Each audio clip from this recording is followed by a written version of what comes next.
प्रभु यीशु के नाम में आप पर अनुग्रह शांति बना रहे। हम अपने अध्ययन को आज आगे ले जाएंगे। यूहन्ना रचित सुसमाचार 6 अध्याय उसकी 42वीं आयत से 55वीं आयत तक। और आज हम इस अध्ययन में काफ़ी सारी बातें सीखेंगे, जैसे कि अनंत जीवन किसको मिल सकता है, या यीशु ने अपना मांस खाने के लिए और लहू पीने के लिए क्यों कहा, और ऐसी बहुत सारी बातें इस अध्ययन में से आज हम सीखेंगे। तो आइए हम पढ़ना शुरू करते हैं 42वीं आयत से, जहाँ पर इस प्रकार लिखा है, और उन्होंने कहा, क्या यह यूसुफ का पुत्र नहीं जिसके माता पिता को हम जानते हैं? तो वह कैसे कहता है कि मैं स्वर्ग से उतरा हूँ? यीशु ने उनको उत्तर दिया, आपस में मत कुड़कुड़ाओ। तो यहाँ पर हम ये देख रहे हैं कि वो लोग यीशु को फिर से एक छोटा व्यक्ति समझ कर के, अरे ये तो यहीं का लड़का है, इसको तो हम जानते हैं, और ये अपने आप को बता रहा है कि ये स्वर्ग से उतर कर आया। तो ये ऐसे कैसे हो सकता है? आगे देखते हैं। कोई मेरे पास नहीं आ सकता जब तक पिता जिसने मुझे भेजा है उसे खींच ना ले, और मैं उसे अंतिम दिन फिर जिला उठाऊंगा। भविष्यवक्ताओं के लेखों में यह लिखा है, वे सब परमेश्वर की ओर से सिखाए हुए होंगे। जिस किसी ने पिता से सुना और सीखा है वह मेरे पास आता है। अब यहाँ पर कई लोग सोचते हैं कि अनंत जीवन फिक्स है। परमेश्वर ने कुछ को नरक के लिए बना लिया, कुछ को स्वर्ग के लिए बना लिया, क्योंकि यहाँ पर साफ लिखा है कि यीशु के पास केवल वही आ सकता है जिसको पिता खींच ले। लेकिन इसका अर्थ यह नहीं है। हमें बाइबल के अर्थ को समझना है। पहली चीज़ हमें हमेशा याद रखनी है कि परमेश्वर ने हमें एक फ्री विल दिया है। अगर ये फ्री विल नहीं होता तो परमेश्वर हमें पाप ही नहीं करने देता। अगर ये फ्री विल नहीं होता तो आज दुनिया में इतनी बुराइयां नहीं होती। परमेश्वर सब कुछ अपने हाथ में लेता और सब कुछ वैसा होता जैसे परमेश्वर चाहते। जैसे चांद, सूरज, सितारे परमेश्वर की आज्ञा का उल्लंघन नहीं कर सकते क्योंकि उनके पास फ्री विल नहीं है।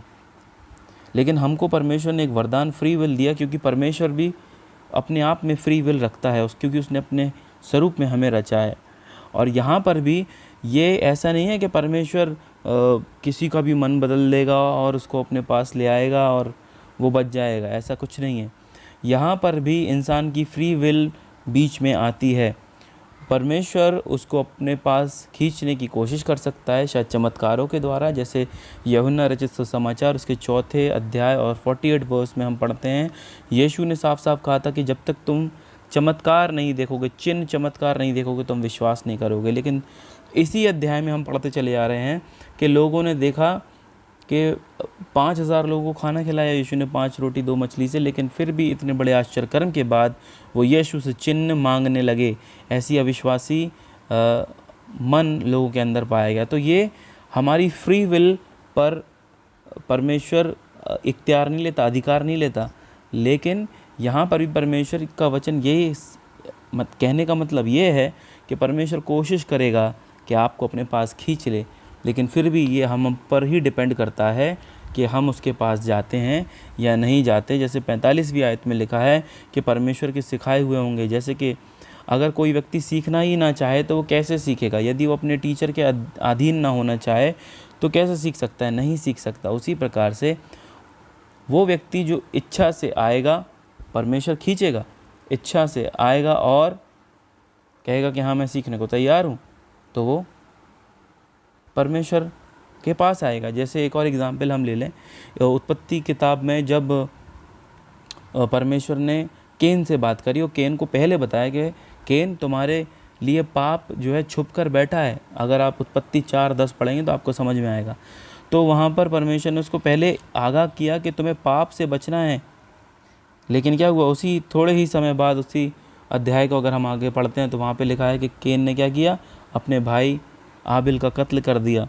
जबकि परमेश्वर की इच्छा थी कि केन ऐसा ना करे, लेकिन परमेश्वर उसकी फ्री विल के आड़े नहीं आ सकता था, क्योंकि परमेश्वर ने हमको अपने स्वरूप में बनाया। हमको चुनाव करने का, सही और गलत में चुनने का एक मौका परमेश्वर या एक हमको वरदान दिया है कि हम सही और गलत में चुनाव करके उसको पा सकते हैं। तो यहाँ पर भी इस वचन को हम ऐसे ना लें कि परमेश्वर ने पहले ही चुन लिया कौन स्वर्ग जाएगा कौन नरक जाएगा। ऐसा बिल्कुल नहीं है। आगे हम पढ़ते हैं। भविष्यवक्ताओं के लेखों 46 व्यास से, ये नहीं कि किसी ने पिता को देखा, परंतु जो परमेश्वर की ओर से है केवल उसी ने पिता को देखा है। मैं तुमसे सच सच कहता हूँ, जो कोई विश्वास करता है अनंत जीवन उसका है। तो हम यहाँ सीखते हैं कि अनंत जीवन विश्वास करने से हमें प्राप्त होता है। फिर 48 वर्स में यीशु ने कहा, जीवन की रोटी मैं हूँ। तुम्हारे बाप दादों ने जंगल में मन्ना खाया और मर गए। यह वह रोटी है जो स्वर्ग से उतरती है, ताकि मनुष्य उसमें से खाए और ना मरे। जीवन की रोटी जो स्वर्ग से उतरती है मैं हूँ। यदि कोई इस रोटी में से खाए तो सर्वदा जीवित रहेगा, और जो रोटी मैं जगत के जीवन के लिए दूंगा वह मेरा मांस है। तो यहाँ पर काफ़ी सारी चीज़ें यीशु ने बोला कि मैं जीवन की रोटी हूँ। तुम्हारे बाप दादों ने मन्ना खाया और मर गए, लेकिन अगर वो रोटी जो मैं तुम्हें दूंगा अगर तुम खाओ तो ना मरोगे, और वो जो रोटी मैं तुम्हें दूंगा वो मेरा मांस है। आगे हम इसको समझेंगे कि यीशु ने अपने मांस के विषय में क्या कहा, ये हम पढ़ते हैं 52वीं आयत से। इस प्रकार यहूदी ये कहकर आपस में झगड़ने लगे, यह मनुष्य कैसे हमें अपना मांस खाने को दे सकता है। यीशु ने उनसे कहा, मैं तुमसे सच सच कहता हूँ कि जब तक तुम मनुष्य के पुत्र का मांस न खाओ और उसका लहू न पियो, तुम में जीवन नहीं। जो मेरा मांस खाता और मेरा लहू पीता है, अनंत जीवन उसी का है, और मैं उसे अंतिम दिन फिर जिला उठाऊंगा। क्योंकि मेरा मांस वास्तव में खाने की वस्तु और मेरा लहू वास्तव में पीने की वस्तु है। तो आइए हम कंक्लूजन देखते हैं कि यीशु मसीह यहाँ पर क्या सिखा रहे हैं। सबसे पहली चीज़, अगर हम इस अध्याय में देखें जो 42वीं आयत से शुरू होता है, यहाँ पर लोग जो हैं यीशु मसीह को पहचान रहे हैं एज अ टाउन बॉय, जिसके माता पिता को वो लोग जानते हैं। उन्होंने यीशु को लड़कपन से देखा, वो जानते हैं, इसलिए वो कह रहे हैं अरे ये कैसे कह सकता है कि ये स्वर्ग से उतरा है, और उनको विश्वास नहीं। मैं कहूँगा बेहतर होगा अगर ये सच में यूसुफ और मरियम से पूछें तो वो बता देंगे कि यीशु सच में स्वर्ग से आए हुए हैं। फिर हम देखते हैं दूसरी चीज़ कि 3 बार इसी अध्याय में, इस पूरे फुल चैप्टर 6 में यीशु ने अपने आप को ब्रेड ऑफ लाइफ 3 बार कहा। 35 वर्स, 48 वर्स और 51 वर्स में 3 बार यीशु ने अपने आप को जीवन की रोटी बोला। फिर यीशु ने एक ऐसी बात कही जो बहुत ही अलग थी, जो सच में सुनने में बड़ी अजीब लगती है कि यीशु कह रहा है मेरा मांस खाओ और मेरा लहू पियो। लेकिन जब हम बाइबल के आगे अध्ययनों में जाते हैं, जब यीशु पकड़वाए जाने वाले थे तो लिखा है कि वहाँ पर यीशु ने क्या किया, अपना रोटी दी और कहा ये मेरी देह है। फिर उन्होंने दाखरस दिया और चेलों से कहा ये लो, ये पियो, ये मेरा लहू है। तो यीशु ने, क्योंकि वो एक बलिदान वाले मेमने थे, अपना जैसे मूसा ने जब बलिदान किया तो उन लोगों ने मांस खाया, यहाँ पर भी जब यीशु अपना बलिदान करने जा रहे थे पासओवर से पहले, अपने चेलों को उन्होंने रोटी खिलाई और कहा ये रोटी एक सिंबल है मेरे मांस का, और दाखरस दिया, कह रहा ये सिंबल है मेरे लहू का, अगर तुम इसे खाओगे और पियोगे तो अनंत जीवन तुम में बना रहेगा। यही 54वीं आयत में लिखा है, जो मेरा लहू पीता है, जो मेरा मांस खाता है, अनंत जीवन उसका है, और उसको प्रभु यीशु अनंत जीवन आखिरी दिन जो है जिलाएंगे। चौथी चीज़ हम देखते हैं कि हम अनंत जीवन कैसे पा सकते हैं।